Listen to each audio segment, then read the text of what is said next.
Allow me to share with you a reading that I had the past days. Ito po ay galing kay Bob Coughlin and it's about worship. Sabi po niya, in truth, we are never not worshiping. At any given moment, we are directing our affection, our attention, and allegiance either to the one true God or to idols that can never satisfy us. When we come into every Sunday gathering, our hearts are already worshiping something. And so the question that we should have this morning before we sing songs is to ask the Lord, Lord, will you show me the true state of my heart this morning? Am I worshiping you or am I worshiping something else? So let's just take the time to be silent. Let's talk to the Lord and allow Him to align our hearts into true worship. Father, we come before you in all humility, Lord. We ask for forgiveness, Father. We ask for your mercy to cover us anew, Lord. Will you forgive us if our hearts have not been worshiping you this morning? We pray, Lord, we pray and ask that you would fix our hearts, align us, Lord, and cause us to intentionally seek you, to glorify you this morning. Let us all stand and use the words of Psalm 63 as our prayer. You, God, are my God. Earnestly I seek you. I thirst for you. My whole being longs for you in a dry and parched land where there is no water. I have seen you in the sanctuary and beheld your power and your glory. Because your love is better than life, Lord, my lips will glorify you. I will praise you as long as I live, and in your name I will lift up my hands.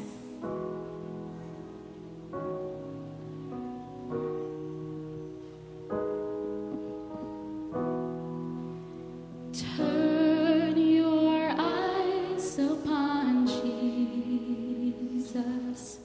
Look full in his wonderful face, and the things of the earth will grow strange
we turn our eyes to you, Lord, and our hearts, we fix them upon your greatness and how awesome, how good you are, Father.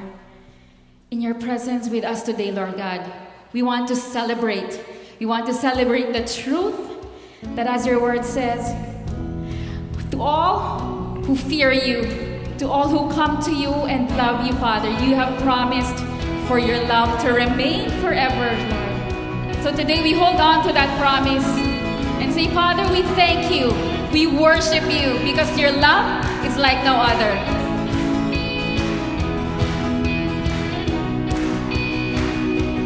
You are higher than the mountains that I face. God's love, it is stronger than the power of the grave.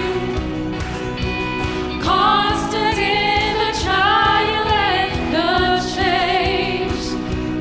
One thing remains.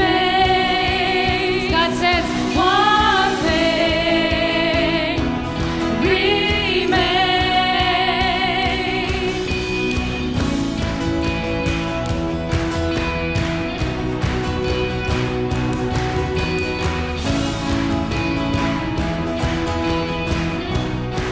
Sing it again. Higher, higher than the mountains that I face. Your love is stronger than the power of the grave.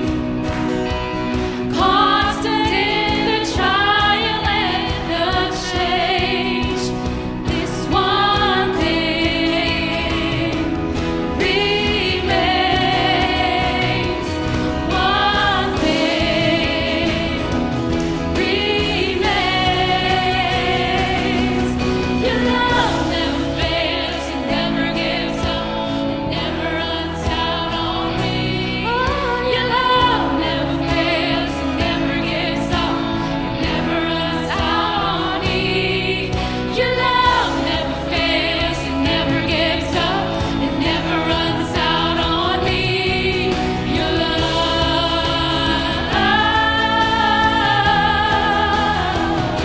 oh, your love,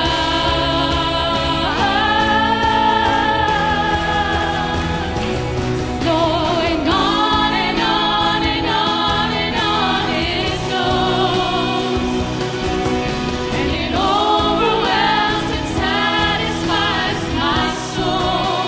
And now I will never ever have to be afraid. 'Cause this one thing remains. This one thing remains. We declare your love never fails, it never gives up, it never runs out on me. Oh, your love never fails, it never gives up, it never runs out on me. Your love never fails, it never gives up, it never runs out on me. Your love. Thank you, Jesus. Oh, your love never fails, it never gives up, it never runs out on me. Your love never fails, it never gives up, it never runs out on me. Your love never fails, it never gives up, it never runs out on me. Your love, oh, your love.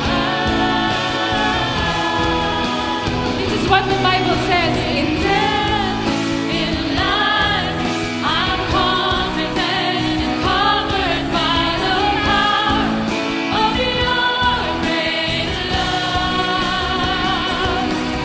My debt is paid. There's nothing that can separate my heart from your great love. In death,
what wonderful love you have for us, Lord.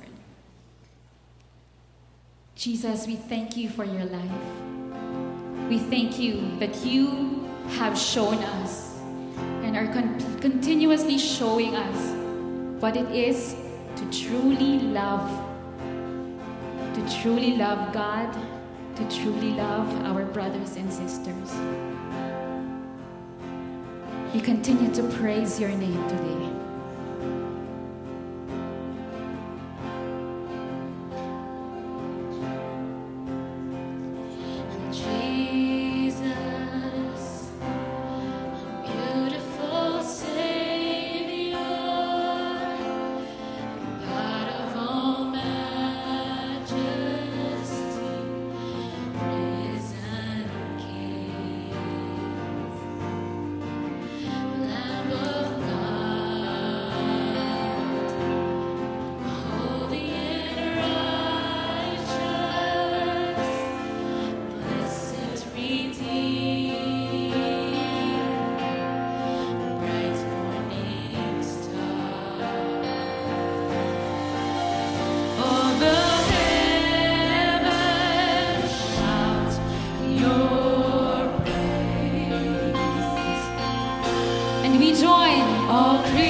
so thankful, Lord and Jesus, that your saving power did not end at the cross, but it goes on and on for each and every day of our lives. Thank you, Jesus, that you have declared promises to your disciples, and that through these promises, we also can have hope today. Jesus promised in the Bible, it says, anyone who loves him will be loved by the Father Almighty. Jesus says if we do his commands, he will call us his friends, and we will remain in his love and complete joy. He says when we walk in him, we will no longer be in darkness, but we will be in light. Jesus says we do not have to be afraid, because his gifts for us are a gift of peace in mind and heart. Jesus invites us to come every day because he promises rest for you and me. And he assures us before he rose to heaven, he says, I will be with you to the very end of the age. Oh Lord Jesus, there is no other response that we can give you than to say, we love you, Lord. We thank you.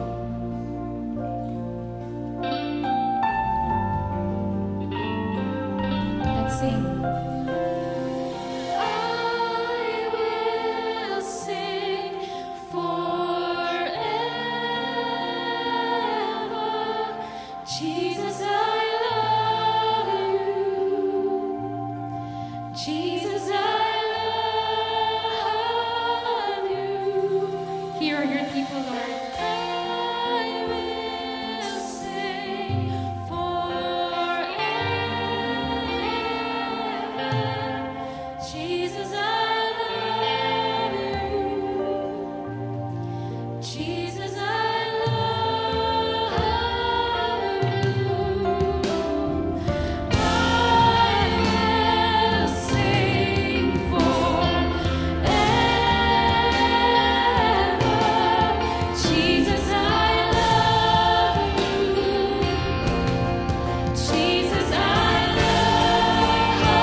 As we end the celebration of National Family Month, atin pong ipapanalangin ngayon ang bawat bawat mag-anak na kasama natin today and also ang nasa kasama natin sa online worship. And as we pray, would you ask the Lord to bring to mind names or faces of people He wants you to pray for? Psalm 8 says, O Lord, our Lord, how majestic is your name in all the earth.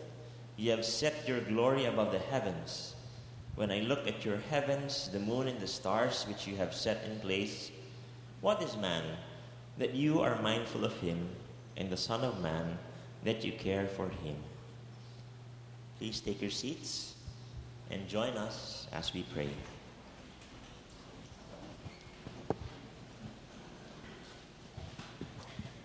Abba Father, how delightful it is to know that you are thinking about us, and that from the very beginning of time you have loved us. You do not require anything from us for us to earn your love. We are mere mortals, Lord, yet you care for us and adopted us to be your children. You are our Father, and you will not abandon us. We have a special place in your heart. You know everything about us. Lord, when we look up to the heavens, we marvel at what we see. And there's so much more beauty and glory beyond what our eyes could see. You bring out the stars by number. You call all of them by name. Because of your great power and strength, not one of them is missing. Such is your power, Lord.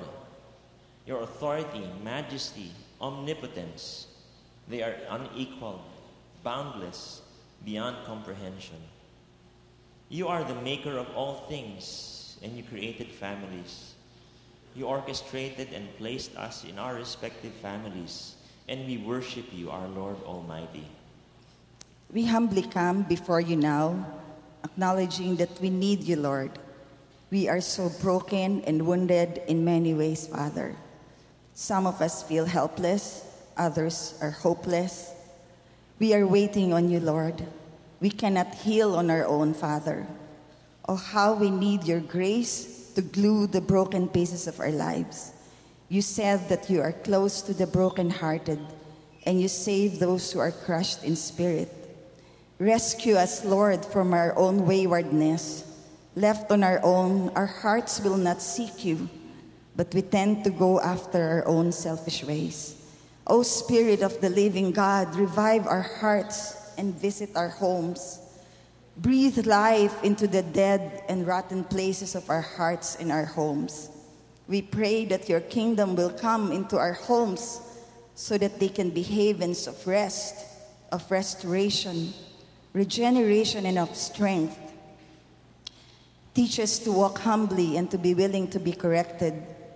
Give us the courage to speak the truth in love, especially in the way we relate in our families. Grow forgiveness in our hearts so that we may be set free. For if the Son sets us free, we are free indeed. Lord, bring healing to those of us who have been deeply wounded in our homes. Bring good health and a general sense of wellness, Lord, in all aspects of our being. You are our shalom.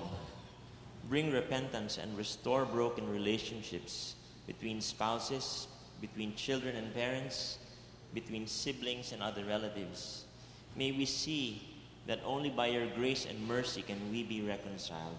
Lord, help us to continually look to Christ and his finished work on the cross, and to the Holy Spirit for his enabling. Father, we ask for your special grace for families that struggle with daily provisions. Look upon the challenges of families with children with special needs, Lord.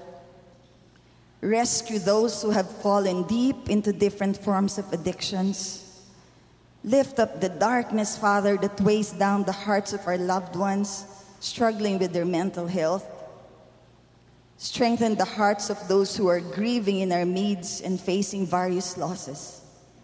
Oh, Father, bring consolation and deep comfort that only you can give.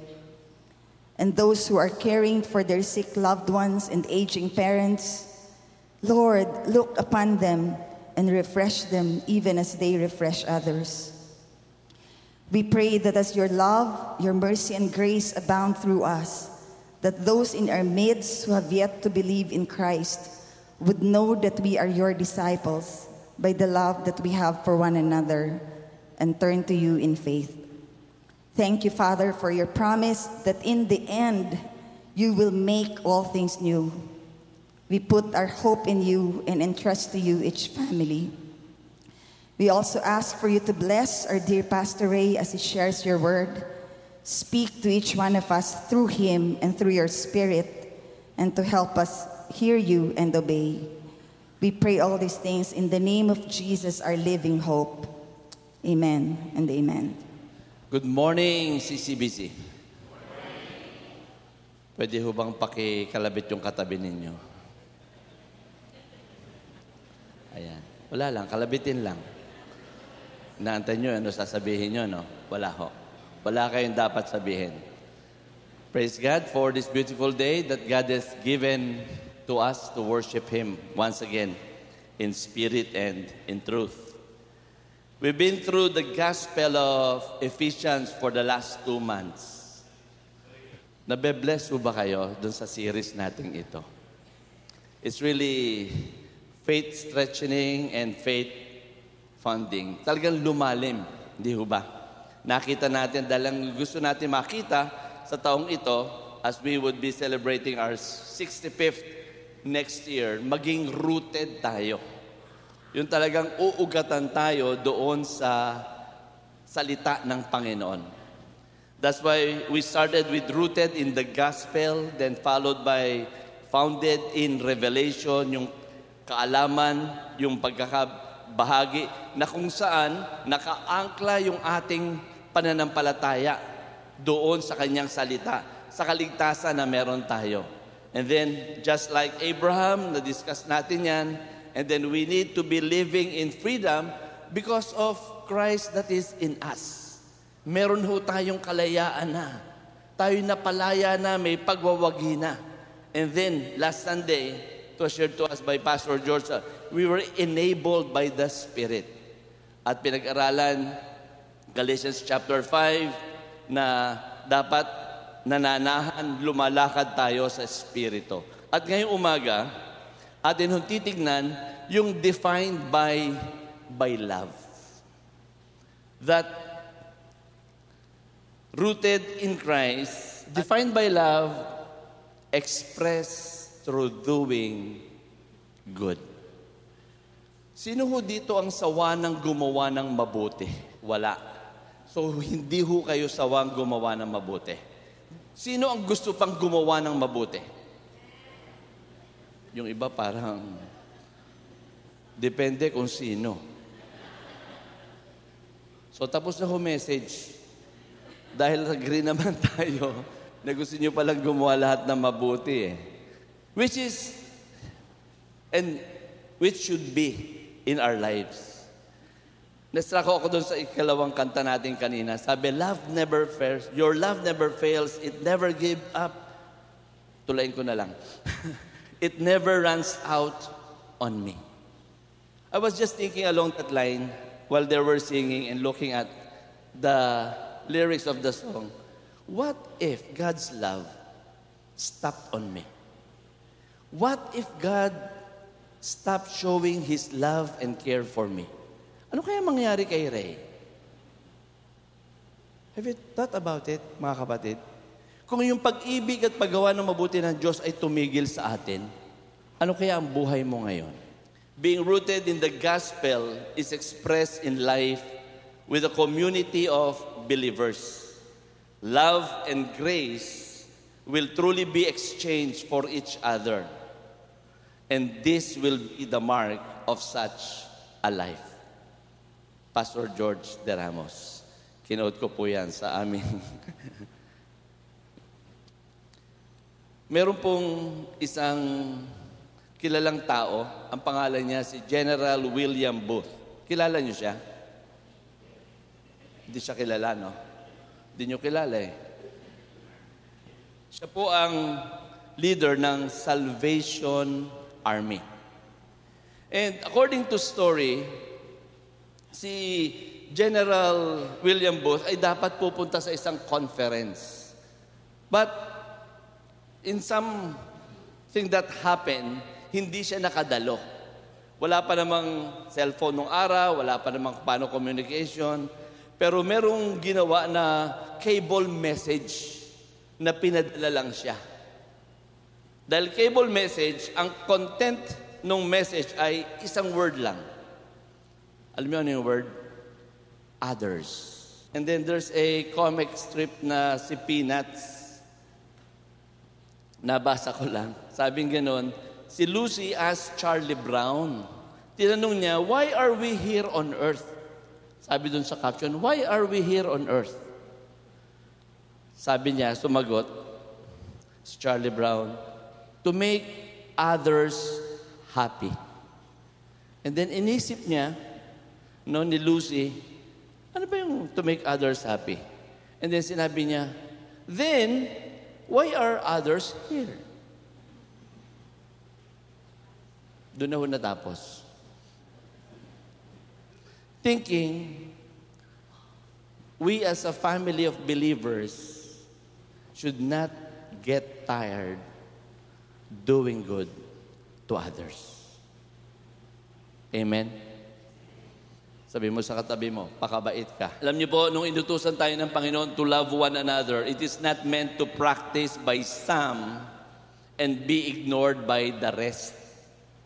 Even though we are commanded to love without expecting in return, if all the people will follow this seriously, I think magiging maganda samahan. Walang magbabackbite, walang magmamarites, walang kung ano pa man na iisipin mo sa iyong kapwa kundi yung kanyang ikabubuti. That's why ang salita po ng Panginoon tells us what to do, what is good to all people, especially to those who belong to the family of God. If you have your Bibles with you, you may open with me sa Galatians chapter 6, verses 1 to 10. We will not be reading, we'll be going through that passage this morning. But before that, nais kong tingnan natin ang dalawang talatang ito that been shared to us by Pastor George. Pati ba 13? 6, no? 2 verses, sabi nga niyan, for you were called to freedom, brothers, only do not use your freedom as an opportunity for the flesh, but through love, serve one another. And then verse 16, but I say, walk by the Spirit and you will not gratify the desires of the flesh. Paul definitely is encouraging the believers to do good to all people, especially to those who are in the family of believers. That's why in 2 things regarding doing good.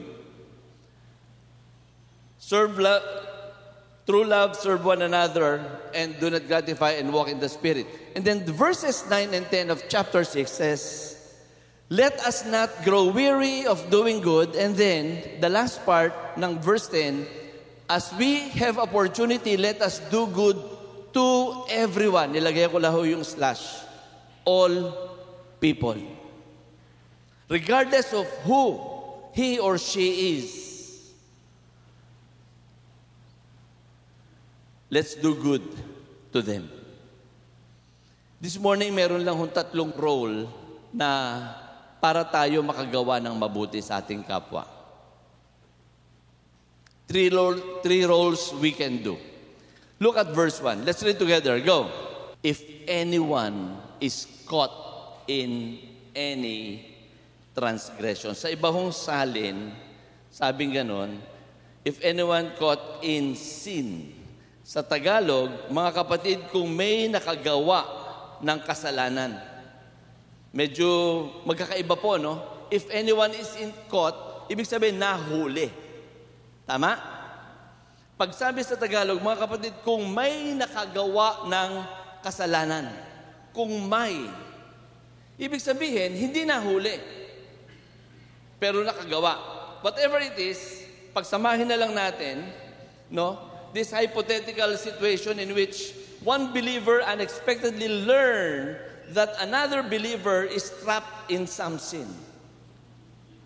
For sure, kung paiisipin ko po kayo ngayong umaga, meron ba kayong alam na kapatid na nagkasala?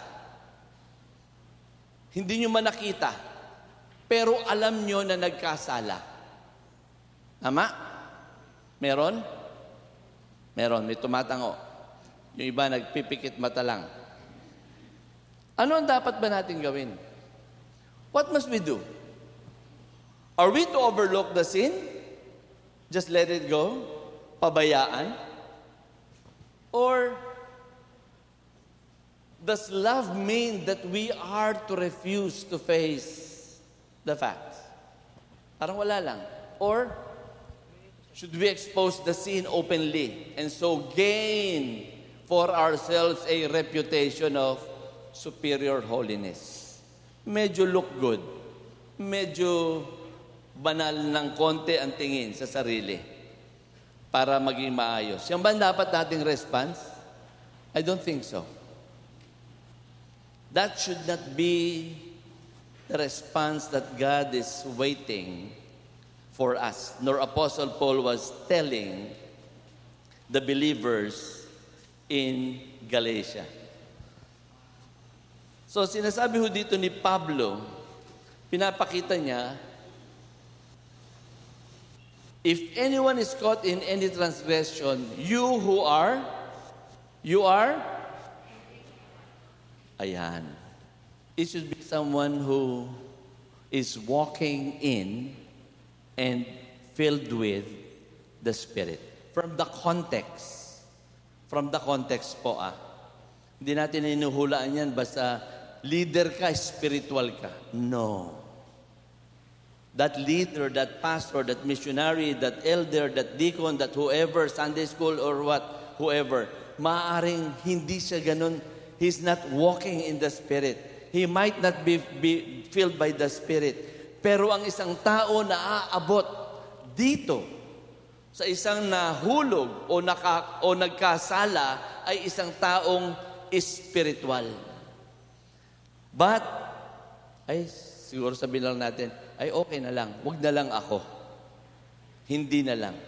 This is what I have to say to you. Every believer, every Christian should desire such maturity, and it is possible as we live by the Spirit. We need to aim and desire to always be walking in and being filled with the Holy Spirit. Amen? Katabi mo, tapikin mo ulit. Lumakad ka at mapuspos ka ng Espiritu ng Diyos. Huwag ng Espiritu mo. Yun po ang kailangan natin, mga kapatid. We don't need ng isang super titled person to reach out to this someone who have fallen to sin. Ang kailangan natin, yung lumalakad, yung puspos ng Espiritu upang umabot at tulungan ang taong ito. Tignan niyo po, ang susunod, no? Ito na ngayon yung role natin. Ang role natin, ang unang role in doing good is to be restorer. Ayun, maliwanag no? Ito ba to? You who are spiritual, natalakay na natin yan, should, what? Meron po mga old cars, tapos dinadala doon sa mga gumagawa ng mga mahihilig i-restore, ibinabalik sa original, alam niyo yun? Ibinabalik. Yun ho yung nire-restore.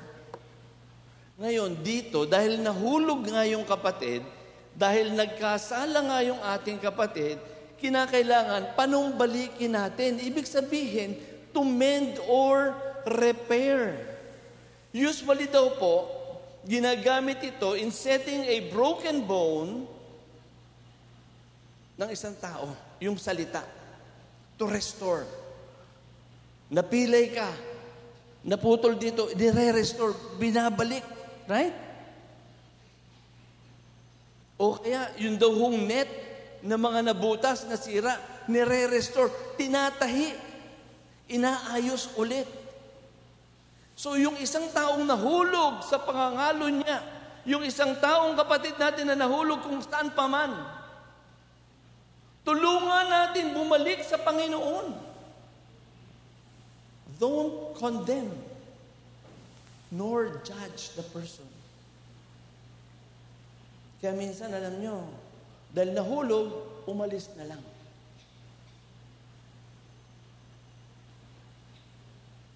Dahil imbis na tulungan natin, inupakan natin.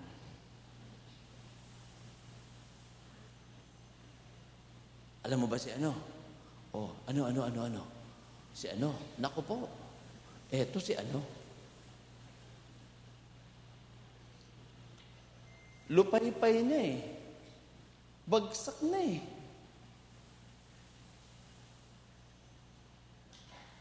Iangat natin, kapatid. Amen? If in the past we've committed some mistakes, of instead of helping out, instead of mend and repair, magbago tayo. Ang process, Matthew 18, hindi humadali ito. Lapitan mo, one-on-one, point out the mistake, the sin, whatever it is. Pag ayaw, sama ng dalawa, ng isa. Ang idea lang po is to restore. Yun ang pinaka-idea. So ano yung unang role?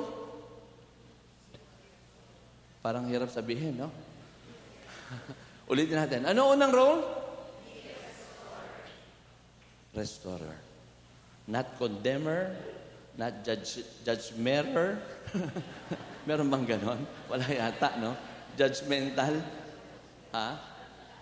Judger. Thank you, Bolen. Huwag kang judger. Huwag kang kundi restorer. Yun dapat ang atin. Tuloy ho natin. Pero kung spiritual ka, ire-restore mo, anong spirito? Pwede, nahulog si Petra, tinulungan ko yan. Kaya nandyan na ulit yan. Dahil sa akin yan. Hindi. Ano sabi? Gentleness. Ito po yan. Restore gently. Hurting eh. The person is hurting. The person is down. Kaya kinakailangan natin. Kaya nga yung fruit of the Spirit, again, chapter 5. One of the fruit of the Spirit is gentleness. So if you are spiritual, definitely, you have the fruit of the Spirit, you will restore the person with gently. Pero, ito ho ang ingatan. Keep watch on yourself lest you too be tempted. Watch yourself. Wala pong immunity dito, mga kapatid. And I know of some na tumulong, later on sila na nalubog sa ganun din.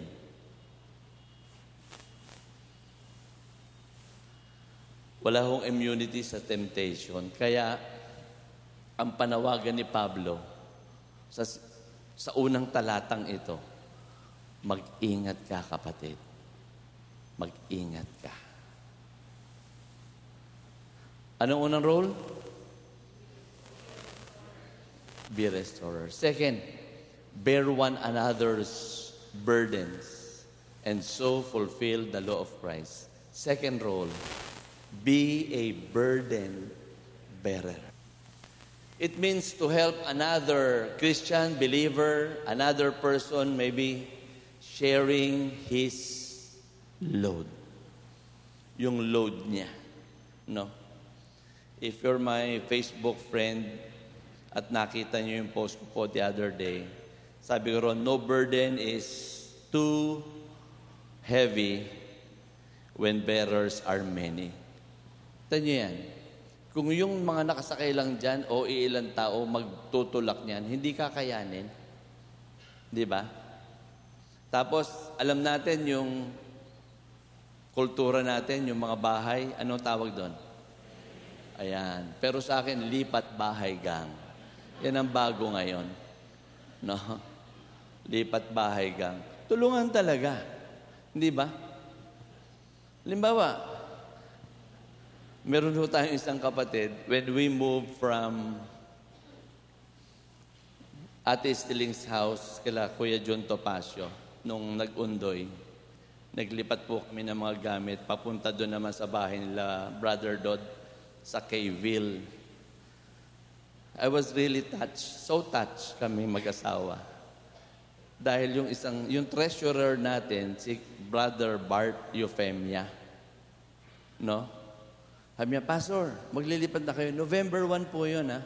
Araw ng mga sumalangit. Dala niya sa sasakyan niya, yung malaking sasakyan niya, tapos sabi niya, tutulong ako. Pumunta lang siya doon, naglagay. So, lipat bahay gang. Nandun yung, may burden ka of something. How to transport, di ba? Tapos, eto siya, tutulong. Kahit ilang hakot lang, nandoon yung pagtulong ng kapatid. Ito yan eh. No burden too heavy when bearers are many. Tama? Yun ho kasing burden dito o yung load. This is not just an ordinary daily load. This might not be a sin problem by the person who carried this load. Dahil yung una talaga, obvious sin problem yun eh. To fulfill the law of Christ. Because love would always find the opportunity to express it. Pag meron hong pag-ibig, may pagnanais na gumawa ng mabuti, i-express mo to no matter what. Naalala niyo po yung babae na may pabango? Yun yung kanyang alam na ipakita na pag-ibig kay Jesus. Ano ginawa niya? Ibinuhos. Paborito ko yun eh. Ang ganda kasi ng picture. Dito lang yung alam ko. Inipong ko yung pabango, ibinuhos ko. Sabi naman ng iba, sayang. Pero alam niyo, ito lang yung alam niyang magagawa niya para sa Panginoon at that very moment. Ginawa niya. When we do to be a burden bearer and do good to that someone, namatayan, just go there and then sit with the person and listen to the person. You don't need to pray at times with the person. Pakinggan mo lang. Ang laking bagay pong kaluwagan ito. At kung may iaabot, okay. Kung wala, hindi okay. Ay, okay din. No? Pero yung nakikiramay ka lang, yung presence mo doon, malaking bagay doon sa load na meron siyang dinadala. Last Saturday, sabi ko kay Pastor George, kung naalala niya, 3 hours with someone whose mother died a year ago. At naghinga ng kanyang kabigatan ng kalooban. I just listened and then prayed. Ngayon, na-attend siya doon sa church na malapit sa kanila. If that is what I can do, sige na, Panginoon, ito ho gagawin ko. Because love finds the opportunity to express it. It's not talking about the amount of money that we would be spending to do good works. No, it's not. Hindi rin naman sa haba ng time o sa ikli ng time. Wala rin pinag-uusapan sa ganon. Pero yung nag-uugat sa pag-ibig mo, yung paggawa mo, naroroon po yun. But a warning again, as we be a burden bearer, 2 errors that might keep a believer from fulfilling being a burden bearer. Sabi sa verse 3, for if anyone thinks he is something, when he is nothing, he deceives what? Himself. So ano itong dalawang error na to? Una, being conceited. that is thinking you are too important to engage in this kind of, hindi ko na ano yan, sayang lang oras ko dyan. Kasalanan naman niya. Oo, ganito talaga yan. Kaya pinabayaan niya rin sarili niya, kaya nagkaganyan yan. So, hindi ko na dapat ano yan, puntahan at ayusin. Siya na yan. Ang bigat, di po ba? Yan ang isa nagpipigil sa atin. Ito pa yung pangalawa. Sabi sa verse 4 and 5, but let each one test his own work, and then this reason to boast will be in himself alone and not in his neighbor. For each will have to bear his own load. Ito po ang akin nakita dyan . Ang pangalawang error, ang nangyayari, kinukumpara natin yung sarili natin sa gawa ng ibang tao. Ba't ako, kinaya ko siya, hindi niya kayanin? Problema niya yan. Siya na bahala dyan. Pinasok niya yan . Yung mga ganyan linya ang nangyayari. But let each one test his own work, examine, to prove something after testing. Believers first must be sure that their lives are right with God before giving spiritual help to others. Yan po ang bagay dyan. Bago natin ikumpara sarili natin doon sa tao na yun, tignan din muna natin sarili natin, siyasatin natin maigi kung ako ba'y okay talaga o hindi. At tayo'y aabot dito sa kapatid nating ito. Kaya sabi niya sa last part, for this reason, to boast will be in himself alone. So if believers rejoices or boast, sabi nga ni Pablo, we should boast in the Lord for what He has done, not for what we have done. We don't need to announce. God knows. Kaya nga yung babae, babalikan ko. Yung babae, nung binuhos, hindi siya nag-announce. Mga alagad, kayo mga walang silbi kayo, ha? Wala kayong pinagagawa tungkol kay Jesus, mga nag-aagawan pa kayo sa posisyon. Ito, ibubuhos ko to. 1 taong sweldo to, ha? Paghahanda to sa paglilibing kay Jesus. Kayo, lalo na ikaw, Judas, gusto mo pa ibenta. Pambila, walang yaka, ha? Bubuhos ko na to. Hindi ho niya in-announce. He just went there and then, may mga nagbibigay po sa SIBAP ng support. And then sasabihin, kay Ami, sa akin, Pastor, don't put my name. Anonymous na lang. Kaya si Anonymous, napakabait . Kaya kung gusto nyo maging mabait, lagay nyo na ng pangalan nyo, Anonymous. Yun yung pinalalagay nila. And we do respect them. Siya nga ho pala, biglang ko-commercial tayo ng konti. Biennial Conference po, November 28 hanggang December 1, nangangala pa ho kami ng mga donor na tagwa 1,000 para sa souvenir program ng SIBAP. Kung gusto niyo po, pwede ho kayong tumulong sa amin. Ayan. Maipasok lang bigla. Ayan. Meron kasi souvenir program na pamimigay. And then there's a page of donor that would amount to 1,000. Nandun po yung pangalan nyo. One line. Kaya, George De Ramos. Pero pag 10,000 binigay ni Pastor George, 10 lines po yan. Malaki ang ilalagay na pangalan. Bold print. No? Bold ho yun, 10. Pag nakita nung Pastor George, George Embolen, 10 ho binigay niyan . Kayo kasi isa lang, kaya isang line lang. Tapos ang font nyo, yung maliit lang. Okay.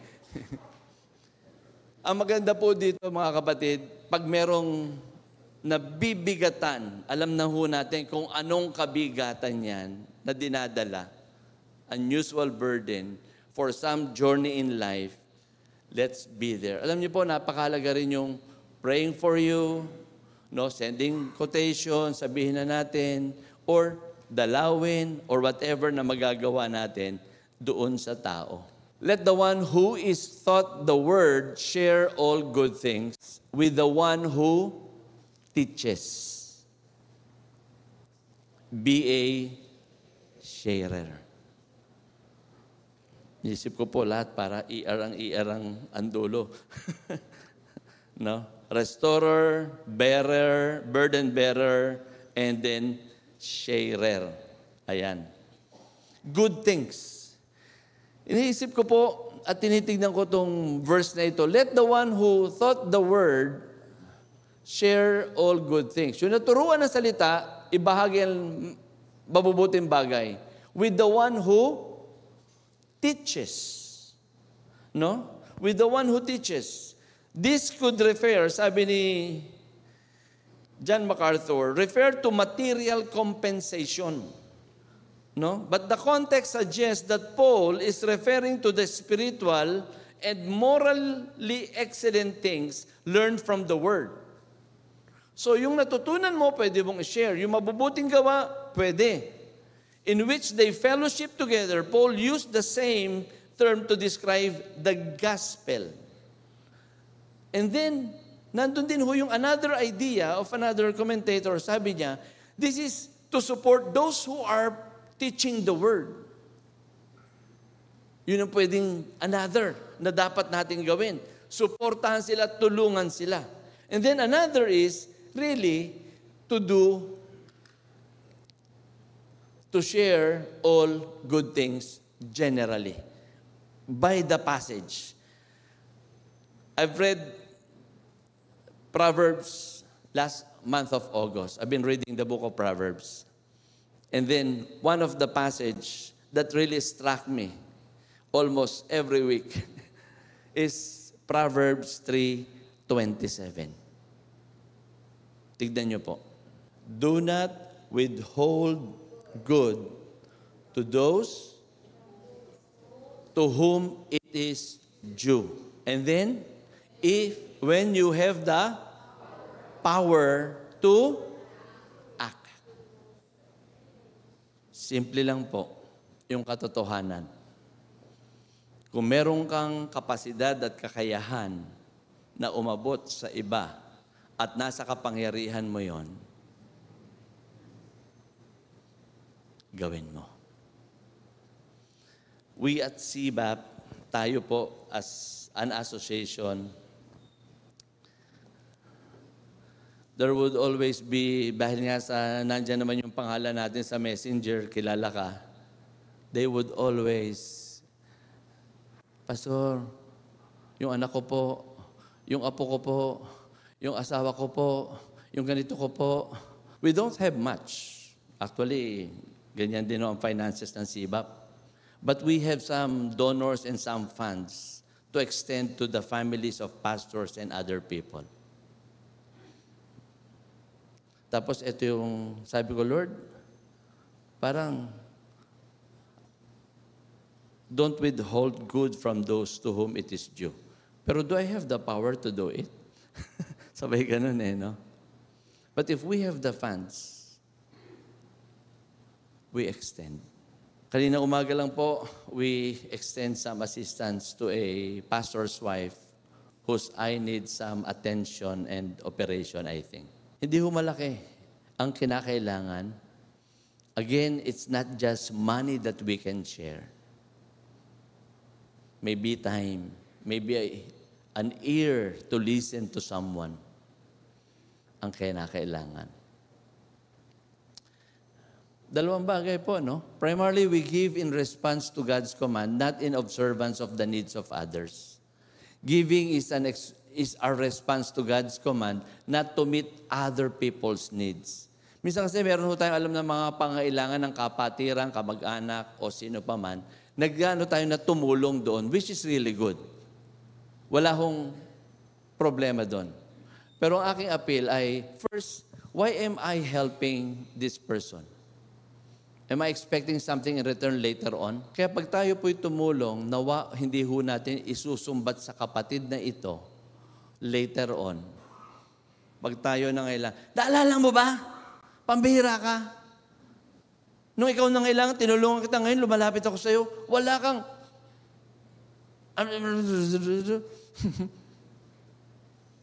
Nakita niyo po yun?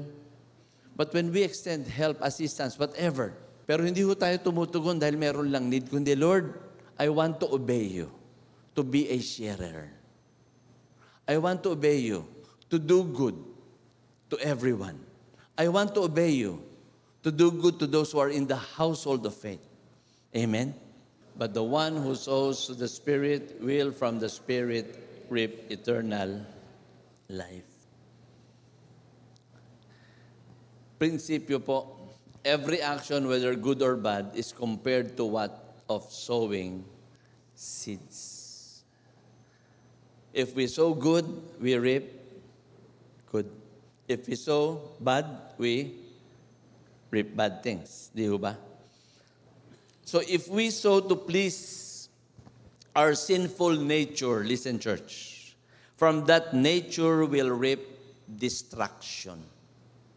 And if we sow to please God or please the Spirit, from the Spirit we'll reap, as it says, eternal life. Kaya dun ho sa sowing and reaping na ito, this is a principle na sinasabi ng Panginoon. Ano tinanim mo, yan ang aanihin mo. Pag nagtanim ka ng kabutihan sa kapwa, kabutihan din ang babalik. Pag nagtanim ka ng paninira ng kapwa, asahan mo, paninira din ang babalik sa iyo. So in terms of relationship with others, if you want people to care for you, care for them. If you want people to help you, help them. You want people to smile at you, anong gagawin mo? Frown at them. Minsan, lalakad ka dyan sa hallway, pagka, si Pastor, hindi ngumingiti. Pastor, yung iba ho, minsan lalapit, Pastor, alam mo, si ganito, hindi ako binabate. Ang tanong ko lagi, binati mo ba? Hindi po, huwag kang mag-antay na batiin ka. Ang gusto kasi natin, may mauuna eh. Tayo mauna. Abante. Di ba? Gawin natin na mauna. Huwag niyo antayin ngumiti sila. Alam niyo po si Pastor Randolph, talagang yan, papasok pala yan, nung magkasama pa kami dyan sa office, laging ngumingiti po yan. Hindi ko nauunahan yan. Kaya sisimangutan ko na lang. Ngingiti ho palagi yan eh. Subukan niyo po, pagpasok niyo sa mga hotel, sa ibang office or what, pagpasok niyo pa lang, ngitian niyo kagad, hi, good morning. Tiyak, 101%, ngingiti po yan. Pero wag niyong ngitian, good morning. Pero train po sila. What you sow, you see. Di ba? And in terms of life preservation, mga kapatid, if you want to live, follow the Spirit's leading. You want to be destroyed, follow your sinful desire. We cannot bend these rules in life. Galatians 6, 9, and 10. Ito yung kaninang sinimulan natin. Uulitin lang natin. Let's read together. Go. If we do not give up, so then as we have opportunity, let us do good to everyone, and especially to those who are the household of faith. Kung meron pong tatlong bagay this morning is this. 1, don't get tired doing what is good.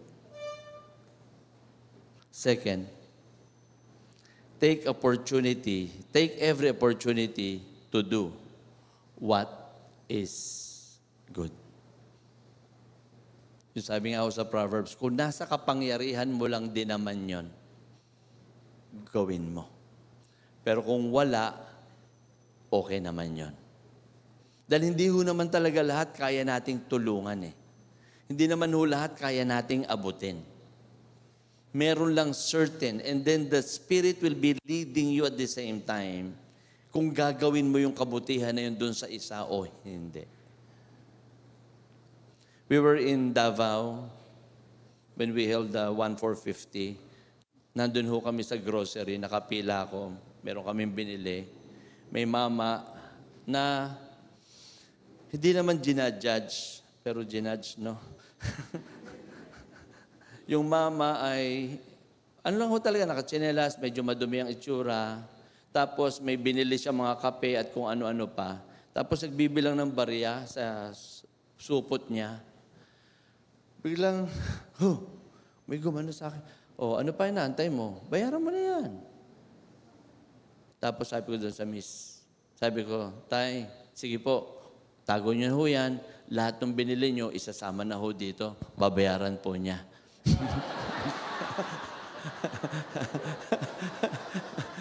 Siglo ho kasi yung nasa likodan eh. Babayaran mo. To make the long story short, alam niyo po, napatingin yung matanda, napatingin yung cashier.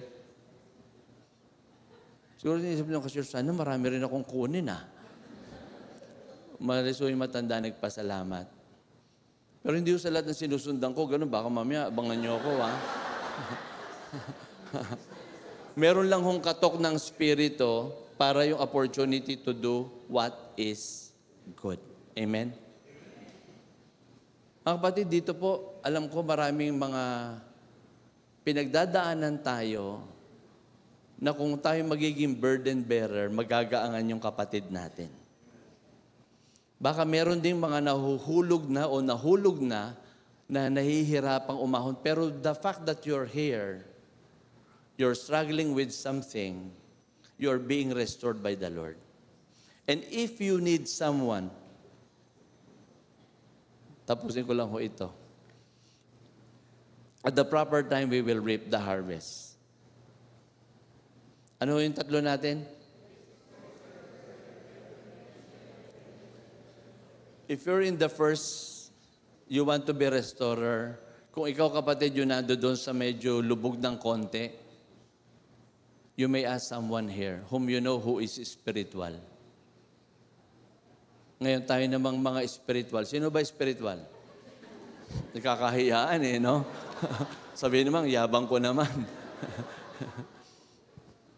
In the Lord naman po, let's help those people whom we know. With gentleness, I appeal to you. Marami pong sugatan. Maraming sugatan. Hindi nila kailangan ng panghuhusga. Kailangan nila tulungan natin. Maraming nabibigatan. Let's be a burden bearer. And if we can, let's be a sharer to them. Panginoon, salamat is for us not to get tired of doing good. Parang yung babae na nangalon niya, tinulungan mong bumangon. Yung babae na binuhusan ka ng pabango, yun ang kanya makakaya, kanyang ginawa. And I pray, Father, that we here at Capital City Baptist Church would learn to be a restorer. Tulungan mo rin po kami, Panginoon, to be sensitive, to be burden bearers of our brethren. At Panginoon, kung nasa aming kapangyarihan at may kakayahan, help us to be sharers, O God. Tulungan mo po kami. And we will all be doing this for you alone and for your glory because we love you and we want to honor you. In Jesus' name, we pray. Amen. Amen. If you curse me, then I will bless you. If you hurt me, I will forgive. And if you hate me, then I will love you. I choose the Jesus way.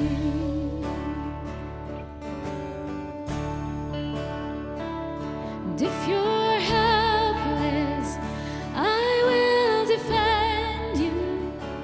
And if you're burdened, I'll share the weight.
we realize that Paul gives his testimony about how he had received the authentic gospel.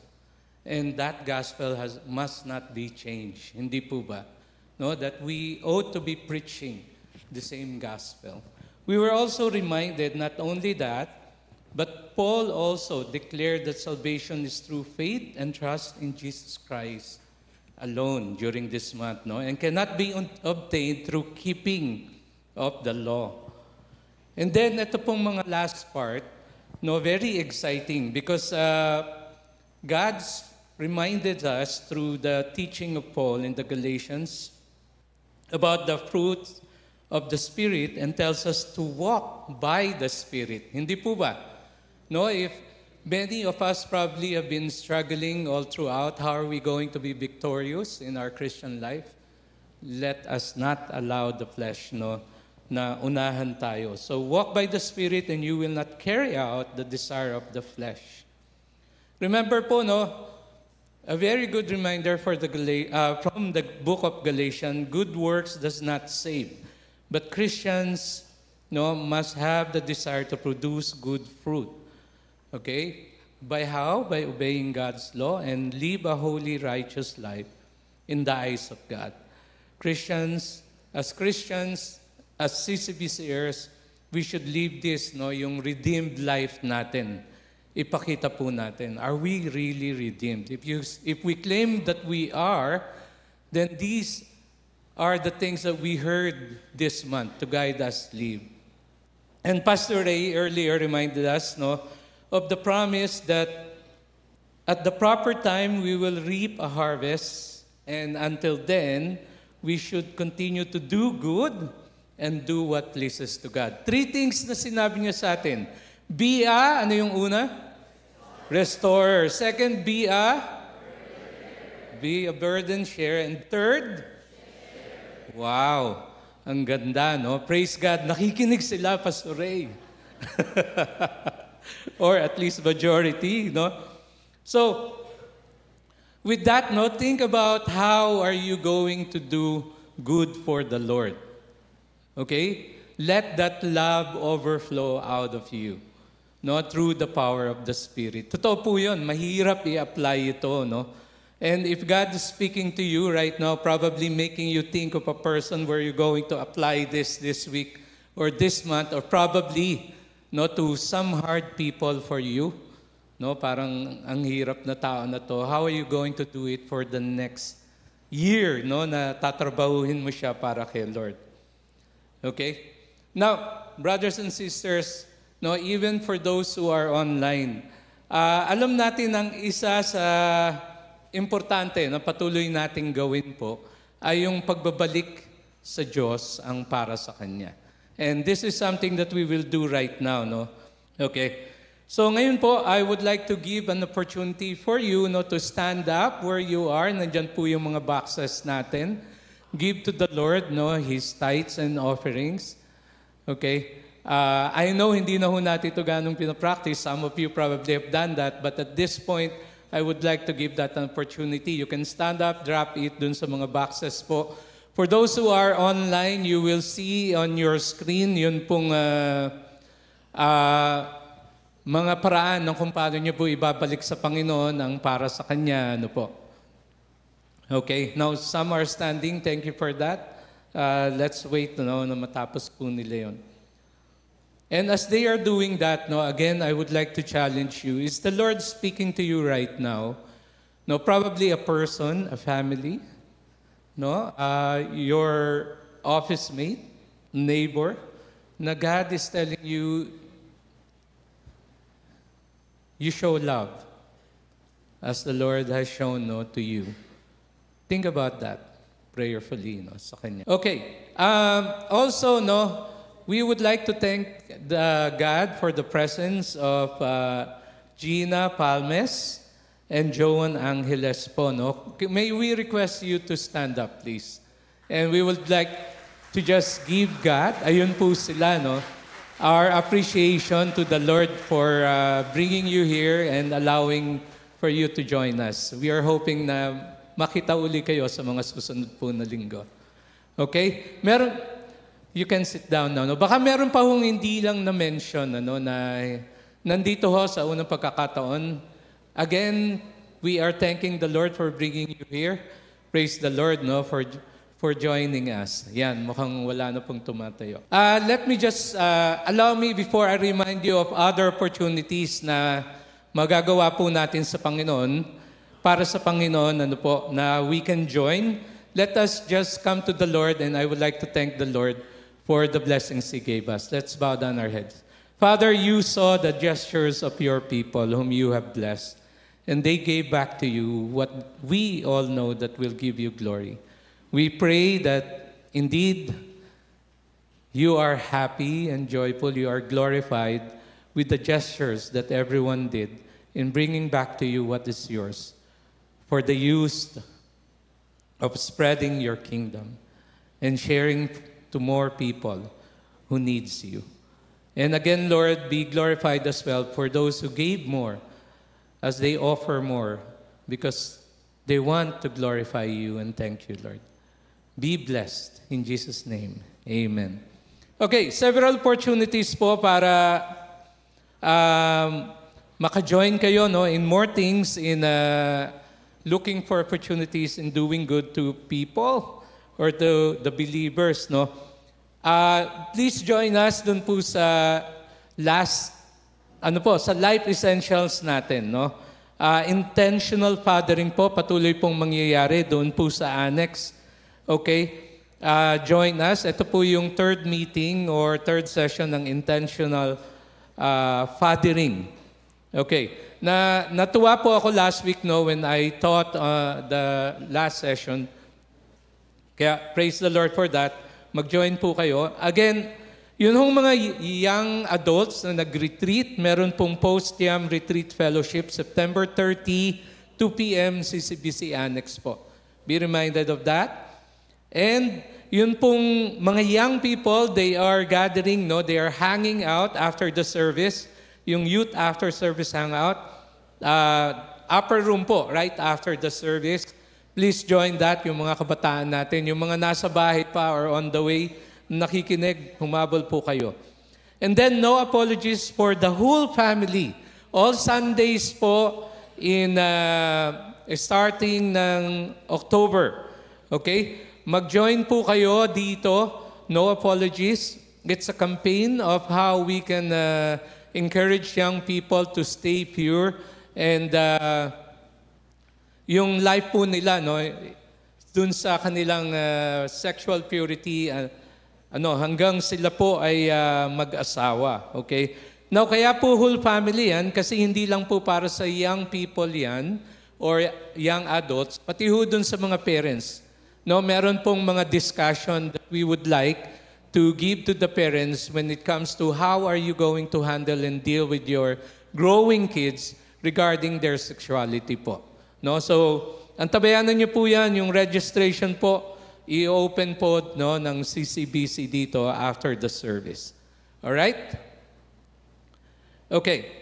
Sa verse 16 po, as we close this time, sabi ni Paul sa chapter 6, verse 16, those who are willing to walk by this rule, yun po mga pinag-usapan natin sa Galatians, peace and mercy be upon them, from the Lord.